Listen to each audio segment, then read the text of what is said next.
Mon invité du jour est le général Marc Pétier. Il nous présente son ouvrage « La mémoire du vin entre héritage et transmission ». Bonjour. Bonjour monsieur. Alors vous êtes un passionné de vin depuis votre plus jeune âge, ce que vous expliquez un peu dans votre ouvrage. Vous êtes général à la retraite, vous donnez des conférences sur le vin. Comment vous est venue l'idée de cet ouvrage ? Bien, comme vous l'avez dit, j'entretiens avec le vin une très vieille relation passionnelle qui remonte à 40 ans environ. Et quand on a une passion comme celle que j'éprouve pour le vin, le plus grand désir que l'on a, c'est de la partager avec d'autres, c'est d'en parler avec d'autres. Et puis au fur et à mesure des années qui passent, cette passion que vous avez vous donne une certaine culture du sujet qui est l'objet de votre prédilection, en l'occurrence une culture du vin. Il y a des choses que j'ai compris sur le vin et que j'ai eu envie de transmettre. Au début, on le transmet à ses proches, à mes enfants par exemple.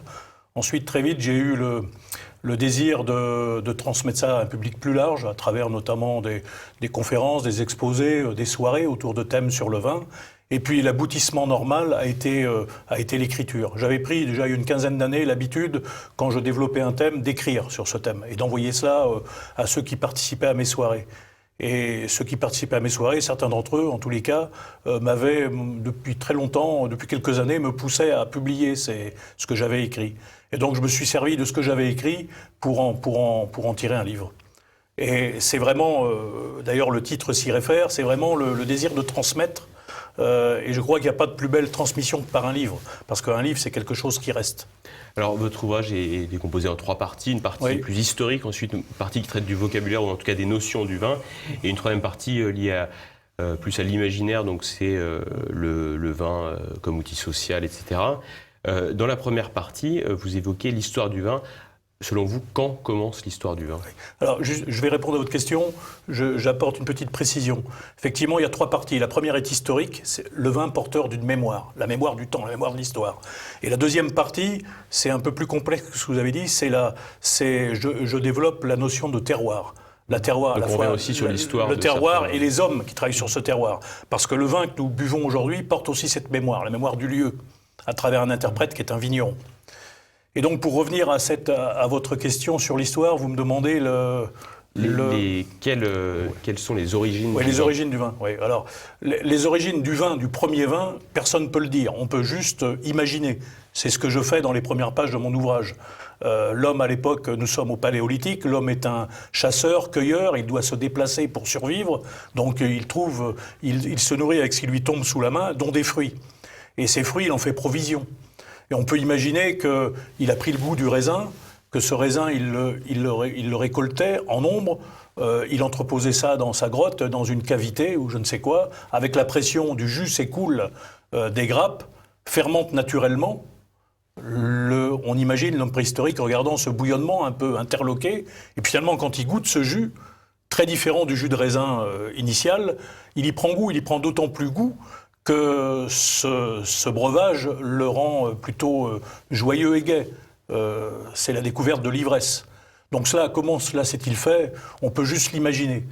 Mais si on veut en revanche répondre plus précisément à votre question, ou transformer votre question en se posant la question de savoir de quand date le début de la viticulture.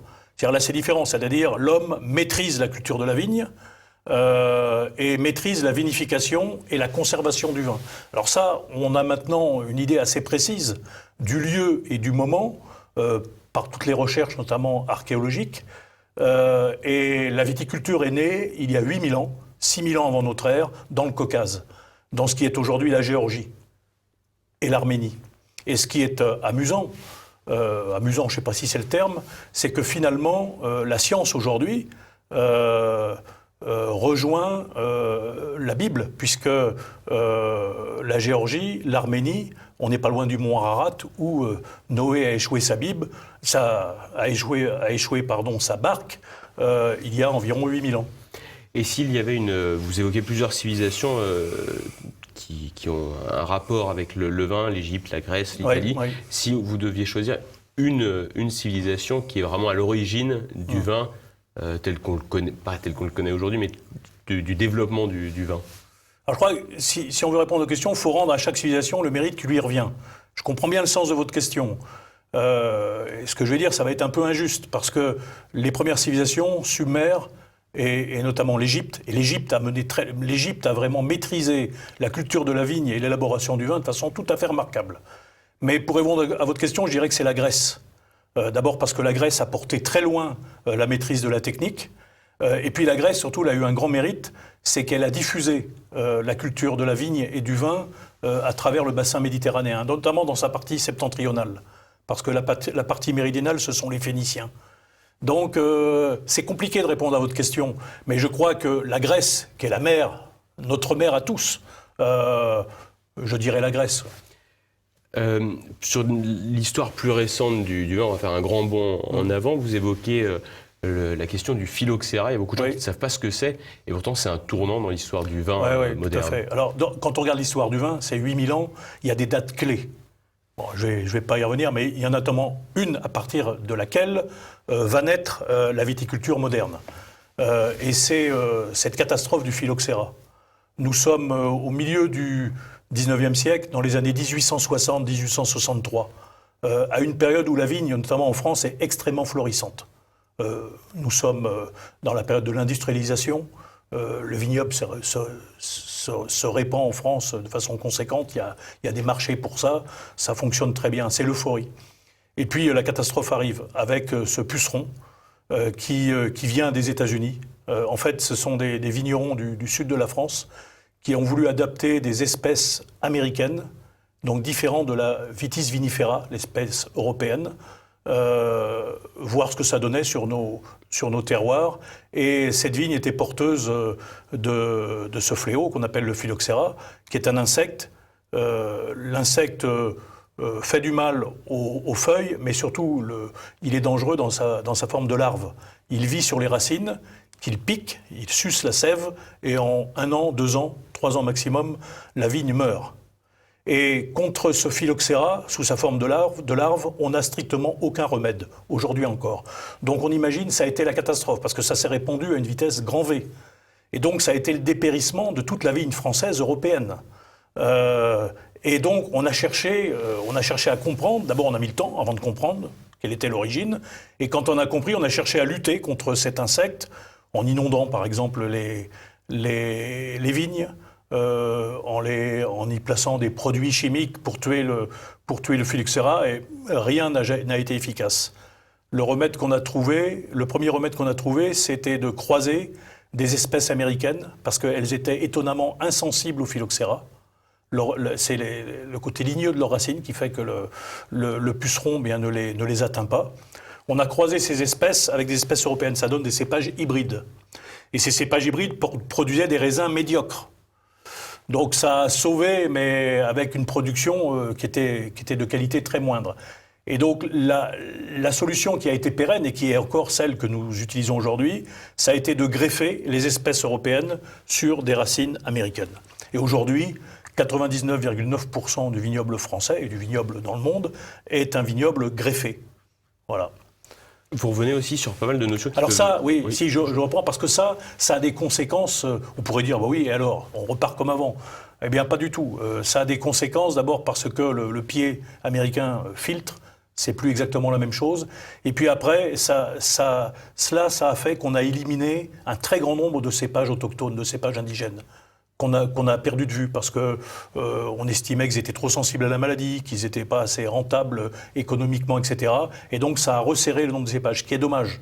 C'est une diversité que l'on retrouve aujourd'hui. Et puis dans la culture de la vigne aussi. On s'est mis à cultiver le long de fil de fer. Les paysages viticoles ont pris le visage qu'on leur connaît aujourd'hui, ce qui n'était pas le cas avant le phylloxéra. Dans un autre chapitre, vous évoquez pas mal de termes qui peuvent être même très utiles pour des gens qui ne connaissent pas bien le monde viticole ou le vin, notamment les termes cépage, terroir. Oui. Est-ce que vous pouvez définir assez rapidement justement ces termes cépage et terroir ? Alors ça, c'est des notions très importantes. Le vin qu'on boit, il a un caractère, il a une personnalité. Cette personnalité du vin, et c'est amusant qu'on parle de personnalité à propos d'un vin, ce qui montre bien que ce n'est pas une boisson comme une autre. Elle est issue de l'interaction de 3 éléments. Le cépage, le terroir et l'homme, évidemment, parce que sans l'homme, il n'y a pas de vin. Le cépage, c'est une variété de vigne Comme il existe des variétés de pommes dans tous les fruits, il existe des variétés de vignes.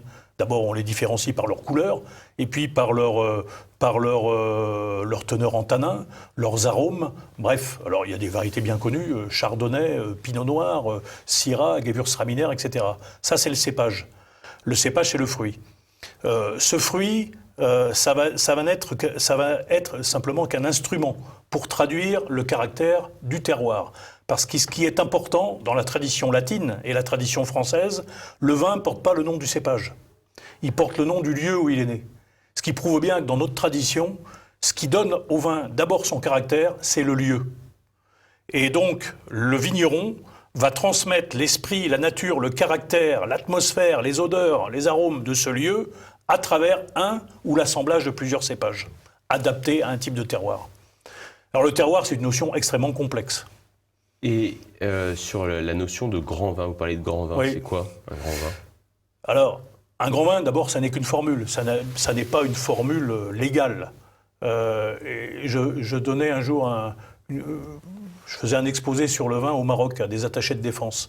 Et il y avait un attaché de défense chinois qui était là, qui parlait un français parfait. Et j'utilisais sans discernement cette expression de grand vin. Et il m'a posé la question, il m'a dit « Qu'est-ce que c'est qu'un grand vin ?» La question que vous venez de me poser. Et là, j'ai bafouillé une réponse qui n'était pas du tout satisfaisante. Alors j'ai repris tout ça, j'ai essayé de réfléchir à cette notion à travers des écrits, à travers des conversations que j'ai avec des vignerons par exemple, puis à travers ma propre expérience. Et dans ce livre, j'essaie de définir ce qu'est un grand vin. Et un grand vin, on peut dire, il a à la fois des qualités objectives, d'abord parce qu'il n'y a pas de définition du grand vin. C'est comme, qu'est-ce que c'est qu'un gros tableau ? Qu'est-ce qui fait qu'une œuvre est grande ? Il n'y a pas une recette, c'est difficile de donner une définition. Mais en revanche, on peut voir des critères quand même. Dans le vin, par exemple, vous avez la complexité. Un grand vin, c'est forcément complexe. Vous avez la longueur en bouche. Ça a une grande longueur. Vous avez l'harmonie. Un grand vin, c'est harmonieux. Et puis, voilà en gros les qualités du grand vin. Mais je dirais qu'un grand vin, tout ça, ça ne suffit pas à décrire le grand vin. Le grand vin, c'est ce qui produit une grande émotion. Et donc un grand vin, il est aussi lié à votre propre sensibilité. On peut servir un grand vin à quelqu'un qui n'a pas du tout été éduqué sur le goût du vin, il passera à côté. De la même façon, si vous mettez sur un mur deux tableaux, un tableau d'un petit mètre et d'un grand mètre, quelqu'un qui ne connaît rien à la peinture préférera peut-être le petit mètre. Il faut, je crois, éduquer son goût pour comprendre ce qu'est le grand vin. Mais le grand vin, c'est une grande émotion. Encore faut-il savoir tirer des émotions de la dégustation d'un vin, savoir lire le vin. Vous parlez aussi de l'imaginaire qui entoure le vin, notamment la littérature, la musique. Aujourd'hui, dans la littérature contemporaine, est-ce qu'on retrouve encore le vin, est-ce qu'il a encore à sa place, je répondrais oui et non. Le vin, la vigne, le vin, parce que le vin c'est un monde, il ne faut pas réduire le vin à la boisson, simplement. On a eu, quand on regarde dans la littérature française, si je m'intéresse qu'à elle, on a eu de grands auteurs qui ont placé le vin au cœur de leur imaginaire. Un grand poète du vin, Charles Baudelaire. Charles Baudelaire, c'est inégalable dans ce domaine-là. Verlaine aussi a de très belles choses. Rabelais, bien sûr. Je ne suis pas sûr qu'aujourd'hui on ait l'équivalent. Si on parle de notre époque, il est mort aujourd'hui. Pour moi, peut-être le plus grand écrivain autour du vin, c'est Antoine Blondin. Jacques Perret aussi a dit, j'en parle pas hélas de Jacques Perret dans mon livre et je le regrette bien. Le vin est au cœur de son imaginaire.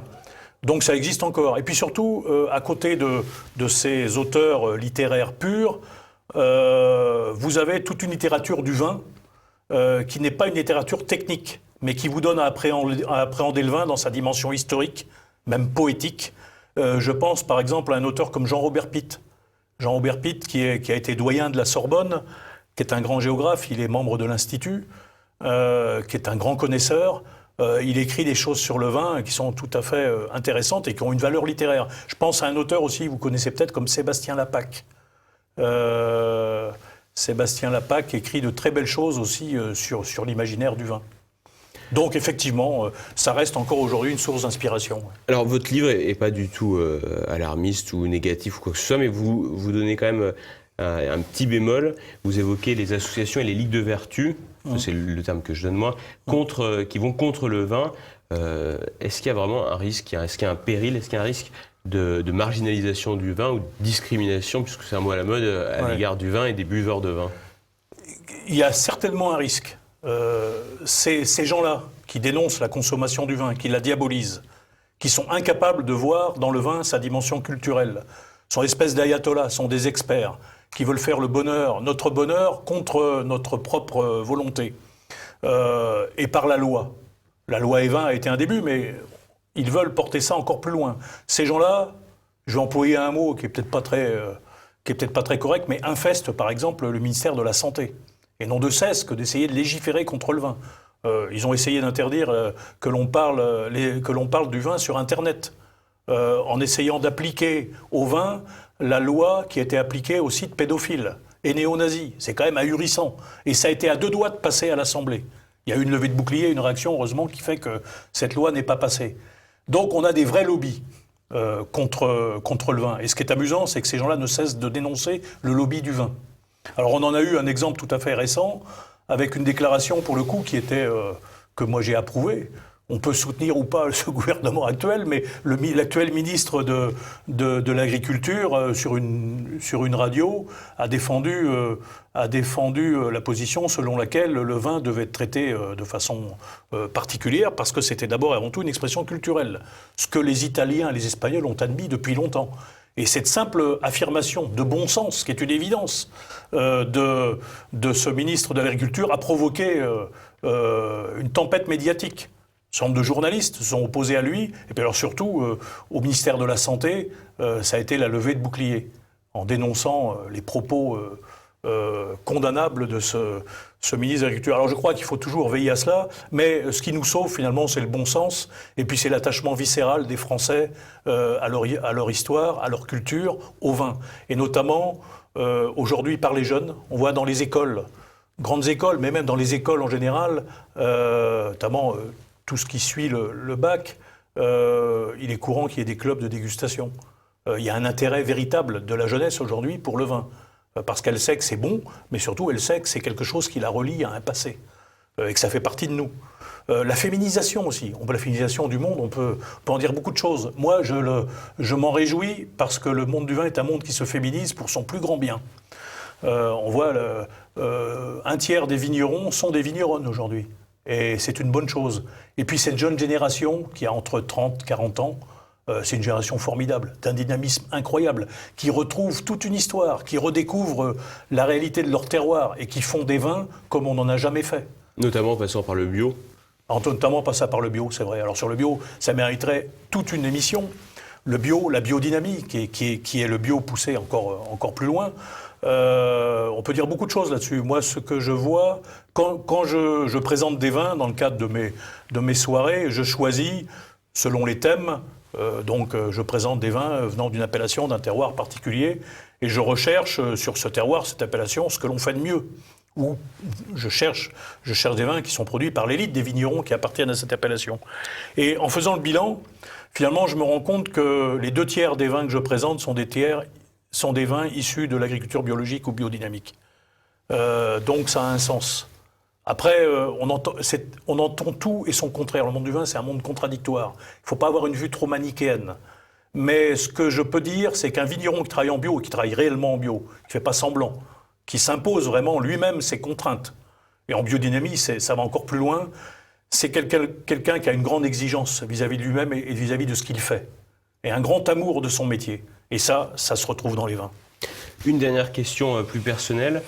Si vous deviez boire un dernier verre, si vous devez mourir ce soir, si vous devez boire un dernier verre, qu'est-ce que ce serait, ce verre de vin? Alors là, je réponds sans aucune hésitation, ce serait un verre de muscadet. Muscadet? Ah oui, je suis nantais, c'est le vin de ma région, donc ça compte, mais surtout, je termine sur une anecdote. On a demandé récemment à un grand professeur anglais, universitaire anglais, qui est membre de l'Académie mondiale du vin, qui est préparateur aux candidats pour passer le Master of Wine, qui est le diplôme le plus difficile au monde. C'est une sommité du monde du vin. Il s'appelle Michael Schuster. Il partait en retraite il n'y a pas très longtemps, et on lui demandait quel est pour vous le plus grand vin du monde. Il a dit c'est le muscadet. Réponse étonnante. Aujourd'hui, il n'y a que les Français qui l'ignorent encore. Le muscadet est est devenu, en tous les cas chez les meilleurs producteurs, un vin blanc qui se situe au niveau des plus grands vins blancs du monde. Merci beaucoup, Général Marc Pétier. Je rappelle la mémoire du vin entre héritage et transmission chez Mareuil Éditions.